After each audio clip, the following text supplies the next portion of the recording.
टूनी अपने पापा के साथ रहती है। टूनी के पिता एक बिजनेसमैन है और उनके घर में किसी चीज की कोई कमी नहीं रही। उन्होंने अपनी बेटी टूनी को बहुत ही नाजुक से पाला और उससे घर का कभी कोई काम नहीं करवाया। कुछ दिनों बाद कालू ने टूनी की शादी एक सोनू नाम के लड़के से तय कर दी और बड़े ही धूमधाम से उनकी शादी की। लेकिन शादी के अगले दिन बाद जब टूनी की सास चंपा ने टूनी से रसोई में खाना बनाने को कहा, सासू माँ मुझे घर का कोई काम वाम नहीं आता है, तो अगर आप सोच रही हो कि मैं खाना बना दूं तो वो तो नहीं हो सकता माँ जी, क्योंकि मुझे खाना बनाना नहीं आता है। अरे बहू, ये तू कैसी बातें कर रही है? तुझे कुछ भी बनाना नहीं आता क्या?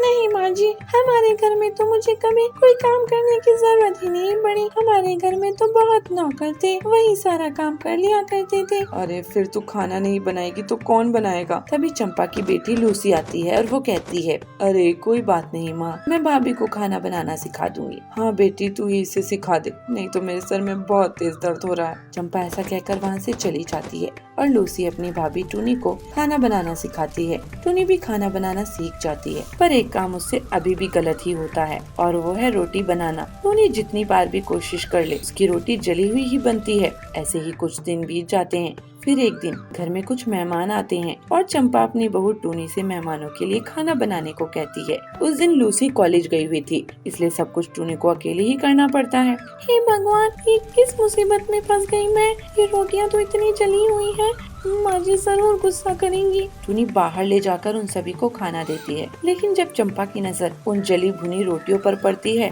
तो वो आग बबूला हो जाती है और टूनी को एक कोने में ले जाकर कहती है, ये क्या है टूनी बहू, तुझसे अच्छी रोटी सेकी नहीं गई क्या? तूने तो मेरी इज्जत कहीं की नहीं छोड़ी। माँ जी, आपको तो पता है ना, मुझे रोटी अच्छे से बनानी नहीं आती। हाँ पता है, तू रोटियां नहीं सेकेगी तो कौन सेकेगा? हे भगवान, ये कैसी बहू मिली है मुझे। अगले दिन टूनी फिर वैसी ही जली भुनी रोटियां लेकर आती है। चंपा उसे बहुत समझाती है, लेकिन टूनी की आदत इतनी जल्दी कैसे बदलने वाली थी? वो तो अभी भी वैसे ही जली भुनी रोटियां सेका करती थी। इसलिए अब चंपा ने वही जली भुनी रोटियां खाने की आदत डाल ली। लेकिन टूनी से आज तक रोटियां तमीज ही नहीं सेकी गयी। वो आज भी रोटियों को जला भुना कर ही सेकती है।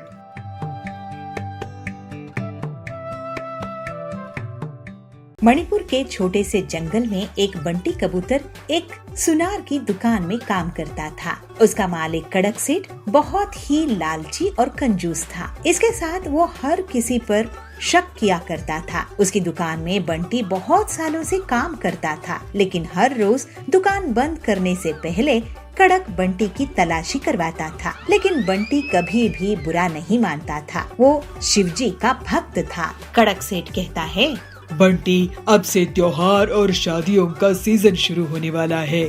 मुझे इस बार ज्यादा से ज्यादा बिक्री चाहिए। कोई भी ग्राहक खाली हाथ नहीं जाना चाहिए। तो बंटी कहता है, कड़क सेठ जी, मैं आपके यहाँ 3 साल से काम कर रहा हूँ। आज तक इस दुकान से कोई भी खाली हाथ नहीं गया है, लेकिन क्या इस बार आप मेरी पगार बढ़ाएंगे? तो कड़क कहता है, नहीं, हर साल कोई ना कोई नुकसान होता ही है। अगर इस साल नहीं हुआ तो मैं पगार बढ़ा दूंगा। कड़क सेठ का एक बेटा था टिल्लू। टिल्लू बहुत ही बिगड़ा हुआ लड़का था। वो घर से पैसे चुरा लेता था। एक दिन कड़क सेठ बाहर गांव गया था। उसके पीछे से टिल्लू दुकान में आ जाता है और दुकान से पैसे और हीरे की अंगूठी चुरा लेता है। दुकान बंद करते समय बंटी देखता है कि पैसे और हीरे की अंगूठी गायब है। वो सेठ जी को बताता है। कड़क वापस आकर देखता है तो बंटी पर ही भड़क जाता है। ये क्या बंटी, इतने साल तुम मेरे यहाँ काम कर रहे हो। मैंने कहा था ना कि इस बार अगर नुकसान नहीं हुआ तो मैं तुम्हारी तनख्वाह बढ़ा दूंगा। तो बंटी कहता है, लेकिन सेठ जी, मेरा भरोसा कीजिए, आपका बेटा टिल्लू दुकान आया था तब ही ऐसा हुआ है। तो कड़क कहता है, मेरे बेटे को तुम बदनाम कर रहे हो। तुम्हारी इतनी हिम्मत, मुझे मेरी नुकसान की भरपाई करके दो। कुछ दिनों बाद टिल्लू दुकान में आता है। तब कड़क सेठ दुकान में नहीं रहता है और वो बंटी के पीछे 1 लाख वाला फोन चुरा लेता है। बंटी दुखी मन से दुकान से चला जाता है। वो एक पेड़ के नीचे बैठकर रोने लगता है। हे भोलेनाथ, मैंने कभी भी किसी का 1 रुपया नहीं चुराया है। अब मैं क्या करूं? इतना बड़ा कलंक मेरे मत्थे लग गया है। मेरे पास तो इतने पैसे नहीं है कि मैं कड़क सेठ को पैसे दे सकूं। मैं आखिर करूं तो क्या करूं? मुझे आप ही रास्ता दिखाए। उसका रोना सुनकर पेड़ के पीछे से साधु आता है और उसे कहते हैं, बेटा क्या हुआ, क्यों इतने दुखी हो? तुम तो बहुत सीधे सीधे दिखते हो, मुझे बताओ। बंटी पूरी बात साधु को बता देता है। साधु अपने कमंडल से एक रुद्राक्ष निकाल कर देते हैं। तुम चिंता मत करो बेटा, तुम तो भोलेनाथ के भक्त हो, फिक्र मत करो, तुम्हारी सारी तकलीफें दूर हो जाएंगी। जय भोले बाबा। बंटी के वहाँ से जाते ही साधु का रूप बदल जाता है। वो शिवजी थे जो अपने भक्त से मिलने आए थे। दूसरे दिन, अरे ये क्या, मेरी दुकान से आज फिर से पैसे चोरी हो गए हैं? ऐसा कैसे हो सकता है? अब तो बंटी भी नहीं है। तो साधु कहते हैं, कड़क सेठ, मैं तुम्हें एक चेतावनी देने आया हूँ। तुम्हारा बेटा टिल्लू असली चोर है। बंटी जैसा नेक दिल ईमानदार को उसे वापस रख लो। ऐसा कहकर साधु वहाँ से अंतर ध्यान हो जाते हैं। इधर बंटी शिवजी आराधना कर रहा था, तभी उसे कड़क सेठ मिलने आता है। बंटी, मैं तुमसे माफी मांगने आया हूँ। मुझे एक चमत्कारी साधु बाबा ने दर्शन देकर सब सच सच बताए हैं। साधु बाबा, वो जरूर भोलेनाथ है। आप मुझसे माफी मत मांगिए कड़क सेठ जी। तुम सच कह रहे थे, टिल्लू ही असली चोर है। मैं उसकी जेब की तलाशी लेकर आया हूँ। अब से तुम पूरी दुकान संभालोगे और 1 साल बाद मैं तुम्हें तुम्हारी खुद की एक दुकान खोल कर दे दूंगा। तुम्हारे कारण ही मुझे भी शिव जी के दर्शन हुए हैं। तुम जैसे भक्त को हमेशा धन्यवाद देता रहूंगा। फिर बंटी पूरी ईमानदारी के साथ फिर से काम में लग जाता है और शिवजी की कृपा से सेठ को अच्छा मुनाफा होता है और 1 साल बाद वो बंटी के लिए दुकान खोल देता है। इस तरह से बंटी की भक्ति उसकी रक्षा करती है। वो भोले बाबा की भक्ति रोज करता रहता है। मिनीपुर गांव के जंगल में छोटी छोटी चिड़िया रहती थी। उनके लिए सभी चीजें बहुत बड़े बड़े साइज होती थी। इसी गांव में पीलू रहती थी। पीलू अनाज उगाकर अपने पड़ोसी गांव में बेचा करती थी। पीलू के व्यवहार से सभी बहुत खुश रहते थे। लेकिन एक बार उस गांव में बहुत गर्मी हुई, जिसकी वजह से बहुत बड़ा सूखा पड़ा। भाइयों बहनों, आप सबको पता है ना कि इस बार बहुत बड़ा सूखा पड़ गया है। इस वजह से मैं आप लोगों के लिए फसल नहीं उगा पाऊंगी। जो भी फसल है वो मेरे गांव के लोगों के काम आएगा। अरे लेकिन पीलू बहन, हमारे गांव में अनाज नहीं उगता है। हम तुम्हारे ही भरोसे रहते हैं। अब तुम अनाज नहीं दोगी तो हम भूखे मर जाएंगे। ऐसा मत बोलो बबली बहन। चलो मैं तुम्हें हमारे खेतों की हालात दिखाती हूँ। फिर बबली पीलू को ले जाकर अपनी खेतों की हालात दिखाती है। उनकी जमीन में इतना पानी नहीं था कि वो लोग खेती कर सके। इससे पीलू बहुत दुखी होती है। पता नहीं बहन, अब मैं क्या करूं? अब तो भगवान ही हमारी रक्षा कर सकते हैं। फिर पीलू दुखी मन से वापस जाती रहती है। जंगल में उसे एक साधु महात्मा बेहोश मिलते हैं। पीलू उनकी हालात देखकर घबरा जाती है। वो जल्दी से पास के एक छोटी सी पानी की धारा से अपनी चोंच में पानी भरकर लाती है और उड़ उड़कर साधु पर डालती है। साधु होश में आ जाते हैं। अरे मुझे किसने बचाया? मैंने साधु जी। अरे तुम तो बहुत ही छोटी चिड़िया हो।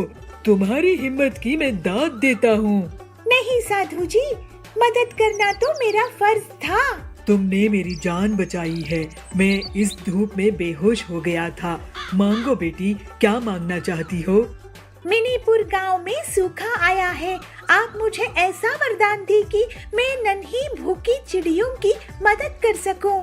इसके बाद साधु पीलू के लिए 3 ट्रैक्टर टैंकर प्रकट करते हैं और बताते हैं कि इनका पानी खत्म नहीं होगा। पीलू उन्हें देखकर खुश हो जाती है और उन्हें लेकर जाती है। देखिए बबली बहन, आप लोगों के पानी की परेशानी खत्म हो गई। इसके बाद पीलू उन नन्ही चिड़ियों को खेती सिखाती है और उनके साथ खेती करती है। साधु के वरदान और पीलू की मेहनत से खेत हरे भरे हो जाते हैं। चलिए, अब से आप लोग खुद की फसल उगा सकेंगे और कोई कभी भी भूखा नहीं रहेगा। अब तुम भी यही रहने आ जाओ पीलू बहन। ऐसे बबली आग्रह करती है। सब हंसते हैं और पीलू और बाकी सब लोग बिना किसी तकलीफ के रहने लगते हैं।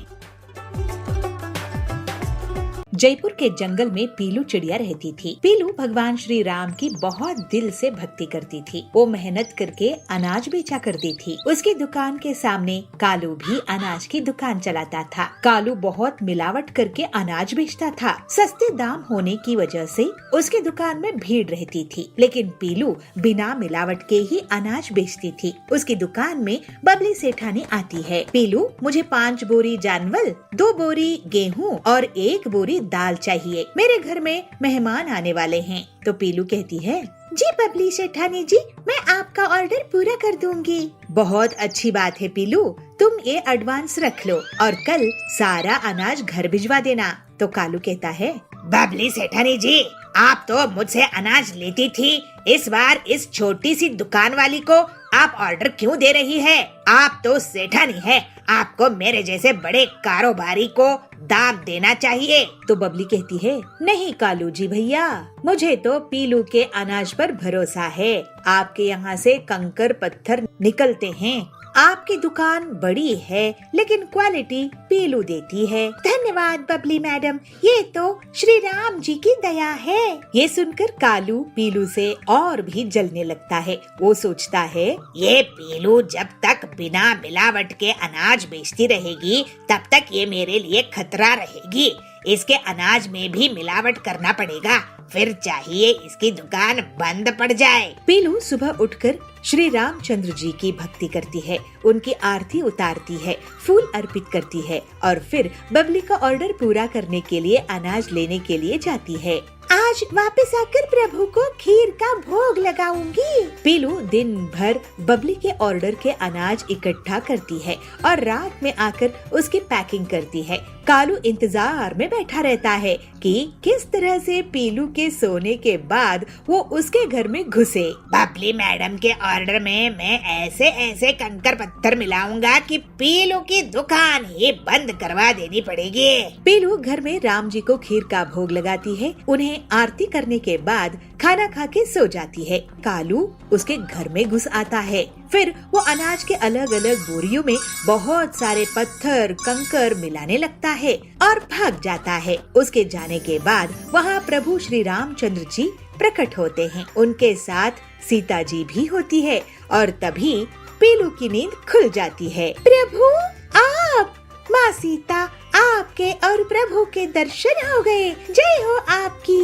दया करुणा अपरंपार है। तो श्री राम कहते हैं, पीलू, तुम्हारी बिना स्वार्थ की भक्ति के कारण और मुझ में पूरी श्रद्धा होने से मैं तुम्हारे सामने प्रकट हुआ हूँ। तुम्हारा काम खराब करने के लिए कालू चालाकी चला है। तो सीता जी कहती है, हाँ पीलू, लेकिन प्रभु की कृपा से तुम्हारा कोई कुछ नहीं बिगाड़ सकता है। माँ, मुझे तो आपकी भक्ति करते रहने का आशीर्वाद दीजिए, मुझे किसी की कोई फिक्र नहीं है। प्रभु श्री राम अनाज के ऊपर अपनी दृष्टि लगाते हैं तो पूरे कंकर पत्थर उसे निकलकर एक तरफ फेंक दिए जाते हैं और वो एक बड़ा सा पत्थर बन जाता है। भगवान पीलू को आशीर्वाद देकर वहाँ से अंतर्ध्यान हो जाते हैं। अगले दिन पीलू भगवान श्री राम की पूजा करके बबली के पास जाती है। तब कालू कहता है, अब मजा आएगा, पीलू की दुकान बंद होगी। लेकिन बबली अनाज की क्वालिटी से बहुत खुश होती है और उसकी बहुत तारीफ करती है। साथ ही उसके रिश्तेदार और पड़ोसी भी पीलू को बहुत बड़ा अनाज का ऑर्डर दे देते हैं। ये देखकर कालू सोच में पड़ जाता है और बहुत गुस्सा करता है। तभी कालू को उसके मिलावट वाला पत्थर आकर टक्कर मार देता है। अरे ये क्या, ये पत्थर लगता है पीलू की भक्ति से मेरे मिलावट के वाले पत्थर इकट्ठा होकर बने हुए हैं। कालू जंगल छोड़कर भाग जाता है। लालच में आकर कालू ने अपना नुकसान कर लिया। भगवान श्री राम जी की कृपा से ही सब ठीक हो पाया है, नहीं तो आज तो बहुत मेरी दुकान ही बंद कर देते थे। जय श्री राम, जय सिया मैया, जय जय श्री राम। इस तरह से अब पीलू पूरे जंगल में साफ सुथरे अनाज बेचती थी और श्री राम की सेवा पूजा करती रहती थी और गरीबों में खीर का प्रसाद बांटते हुए खुशी खुशी रहने लगी। एक गांव में बबली रहती थी। उसके पास एक घर था और एक जमीन थी जिसमें वो किसानी किया करती थी। बबली की एक बेटी थी पीलू। पीलू दिन भर बैठकर मोबाइल देखती थी या फिर अपनी सहेलियों के साथ फिल्म देखती थी। बबली पीलू से कहती है, पीलू तो दिन भर बस टाइम पास करती रहती है। अरे कभी कुछ काम धाम किया करो। तेरी पढ़ाई में मैंने कितने पैसे खर्च कर दिए, लेकिन तू एक नौकरी भी नहीं करती है। तो पीलू कहती है, माँ हमारे पास सब कुछ तो है, तो फिर मैं काम क्यों करूँ? और वैसे भी इतना बड़ा घर है और जमीन है, वो सब मेरी ही तो है ना। तो बबली कहती है, तेरे पापा बस ये घर छोड़ कर गए थे, मैंने अपनी मेहनत से ये जमीन खरीद ली है। अब तुझे ये जमीन जायदाद तभी मिलेगा जब तू कुछ काम करेगी। मैं तुझे एक पान की दुकान खोल कर देती हूँ, तू उसमें पान बनाना सीख, उसको बेच और फिर 1 साल के बाद हम बात करेंगे। तो पीलू कहती है, लेकिन माँ मैं पान दुकान कैसे चलाऊंगी, मुझे पान बनाना नहीं आता है। तो बबली बोलती है, तुम्हें मेरी सहेली सुंदरी सब सिखा देगी। ऐसे पीलू को बबली काम में लगा देती है और पीलू भी शर्त मानने के लिए मजबूर हो जाती है। फिर सुंदरी पीलू को पान बनाना सिखाती है। ये कितना बोरिंग काम है, कहाँ फंस गई मैं। एक दिन हरिया तोता उसकी दुकान में आता है। बेटी एक बनारसी पान देना तो। जी अभी देती हूँ। थोड़ी देर के बाद हरिया और लोगों के साथ पीलू की दुकान की तरफ आता है। अरे कहीं ये झगड़ा करने तो नहीं आ रहे हैं ना? मैं तो मन मर्जी से कुछ भी डालकर इसे दे दी थी। तब हरिया बोलता है, पीलू तुमने जो मुझे पान खिलाई थी वो मेरे इन दोस्तों को भी खिलाओ। तुम्हारा पान खाने के बाद मैं बता नहीं सकता मुझे कितना अच्छा लगा है। शुक्रिया हरिया काका। इसके बाद पीलू उनके लिए पान बनाकर दे देती है। सभी उसकी तारीफ करते हैं। अरे वाह, लोगों को मेरा पान पसंद आ रहा है। तो तभी सुंदरी आती है और कहती है, हाँ पीलू बेटी तुम्हारी मेहनत सभी को पसंद आ रही है। देखो तुम्हारी काम करते ही लोग कैसे तुम्हारी तारीफ कर रहे हैं। मुझे तो पान आपने ही बनाना सिखाया है सुंदरी आंटी। तो सुंदरी कहती है, हाँ लेकिन अब तुम भी अपना दिमाग लगाओ और सोचो कि दूसरों से कैसे तुम्हें अच्छा पान अलग बना सकती हो। पीलू सोच में पड़ जाती है और एक दिन वो एक नया एक्सपेरिमेंट करने को देखती है। पीलू पान बनाने के बाद उसमें आग लगा देती है और उसे गर्मा गर्म सुंदरी को खिलाती है। सुंदरी पान खाकर उसकी बहुत तारीफ करती है। फिर अगले दिन पान ले लो, पान, आग वाला पान, ऐसे पीलू ग्राहकों को बुलाती है। इस तरह से पीलू के आवाज लगाने से बहुत से लोग आग वाला पान देखने के लिए आ जाते हैं। मुझे एक आग वाला पान देना बेटा। अभी लो हरिया काका। अरे क्या गजब का पान है ये, एकदम आग है आग। इसके बाद से पीलू का आग वाला पान पूरे जंगल में फेमस हो गया और 1 साल कब बीत गया पीलू को पता ही नहीं चला। 1 साल बाद उसकी माँ उसके पास आती है। क्यों पीलू, दुकान कैसी चल रही है? ऐसे बबली पूछने के बाद पीलू कहती है, माँ देखो 1 साल कैसे बीत गए पता ही नहीं चला। तुम्हारा कहना सही था, मेहनत के फल से मीठा कुछ नहीं होता है। अब मैं पूरी मेहनत करूंगी और तुम्हारा नाम रोशन करूंगी, जमीन जायदाद भी बनाऊंगी। ये सुनकर बबली की आंखों में खुशी के आंसू आ जाते हैं और फिर पीलू अपनी मेहनत से और तरक्की करती है और दोनों माँ बेटी हंसी खुशी रहने लगते हैं। एक गांव में पीलू चिड़िया अपनी माँ बबली के साथ रहती थी। दोनों माँ बेटी खेत में आलू उगाते थे। बेटी पीलू, इस बार बहुत अच्छी फसल हुई है, इस बार हमारा पूरा कर्ज खत्म हो जाएगा, ऐसे बबली कहती है। तो पीलू बोलती है, हाँ माँ, इस बार हम अपना घर भी खरीद लेंगे। लेकिन जब माँ बेटी बाजार पहुँचती तो देखती है कि वहाँ पहले से बहुत आलू बेचने वाले किसानों की भीड़ है और उन्हें बहुत कम दाम मिल रहा है। तो पीलू कहती है, इतने कम दाम में तो हमारी मजदूरी भी नहीं निकलेगी, हम इतने कम दाम में अपने आलू की फसल क्यों बेचे? तो कड़क सेठ कहता है, देखो चिड़िया, बेचना है तो बेचो, नहीं तो अपने घर में इस आलू को रख लो और वहीं पर इसे सड़ने दो। लेकिन बबली और पीलू ने निर्णय ले लिया कि आलू नुकसान में नहीं बेचेंगे। फिर वो दोनों घर वापस आ जाती है। उनके पीछे सुंदरी कवि और हरिया तोता भी आ जाते हैं। ये कड़क सेठ बहुत चालाक है, हमसे इतने सस्ते दामों में आलू खरीद रहा है, लेकिन बड़ी बड़ी कंपनियों को 10 गुना ज्यादा दाम में बेचेगा। 100 का माल 1000 रुपए में। ऐसे हरिया बोलता है। तो सुंदरी कहती है, लेकिन हम अगर आलू उसे नहीं बेचेंगे तो घर में रख कर क्या करेंगे? तो पीलू कहती है, हरिया काका, हम क्यों नहीं कंपनियों को सीधे आलू बेच सकते? नहीं, वो कंपनियां क्या करती है इन आलू का? चिप्स ही तो बनाती है ना, हम भी अगर कोशिश करें तो हरिया कहता है, अरे बेटी, इतनी मेहनत कौन करेगा, उसके लिए तो मशीन चाहिए होती है। तो सुंदरी बोलती है, मेरा भांजा बबलू इंजीनियर है, उससे पूछ कर देख सकते हैं। हाँ, अगर वो हमारी मदद कर दे तो बहुत अच्छा रहेगा। पीलू की बात सुनकर बबली कहती है, लेकिन हमने बहुत बड़ा खतरा मोल लिया है। अगर चिप्स बनाने की मशीन काम नहीं आई तो ये आलू ऐसे ही सड़ जाएंगे और हम दाने दाने को मोहताज हो जाएंगे। बबली बोलती है। इसके बाद बबलू उन सब से मिलता है। मैं आपको आलू चिप्स की मशीन बना कर दे सकता हूँ। ये सुनकर सभी बहुत खुश हो जाते हैं। इसके बाद बबलू के बनाई हुई मशीन से सभी के आलू काम में लगते हैं और आलू का छिलका छील कर उनकी कटाई होती है, फिर धुलाई होती है और फिर उन्हें हवा के ब्लोअर से सुखाकर तलने दिया जाता है। हम सभी ने इसमें अपनी अपनी कमाई के पैसे लगाए हैं, ये हमें बहुत मुनाफा कराएगी। ये बात कड़क सेठ तक पहुंच जाती है। इस गरीब पिद्दी चिड़िया की इतनी हिम्मत, मुझसे फसल नहीं बेचा और खुद आलू की चिप्स बना रही है।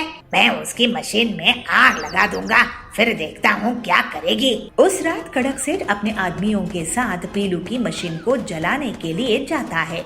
बबलू उसे रास्ते में देख लेता है। अरे, इससे मजा चखाना होगा। फिर जैसे ही कड़क के आदमी मशीन में आग लगाने के लिए आगे बढ़ते हैं, उन्हें जोर से करंट लगता है और वो बेहोश हो जाते हैं। कड़क को भी चिड़िया पकड़ लेती है। कड़क सेठ, शर्म आनी चाहिए तुम्हें, हम गरीबों को नुकसान पहुंचाने आए थे। वो अच्छा हुआ बबलू जी ने तुम्हें देख लिया, अब तुम और तुम्हारे आदमी जेल में सड़ेंगे। फिर कड़क को जाबाज इंस्पेक्टर जेल में डाल देता है। अपनी बहादुरी के कारण बबलू पीलू को पसंद आ जाता है और पीलू की मेहनत देखकर बबलू उसको पसंद करने लगता है। फिर दोनों की जल्दी ही शादी हो जाती है और वो दोनों मिलकर सुंदरी और हरिया काका के साथ चिप्स की कंपनी खोल लेते हैं। इस तरह से बाकी के किसानों की भी मदद करते हैं।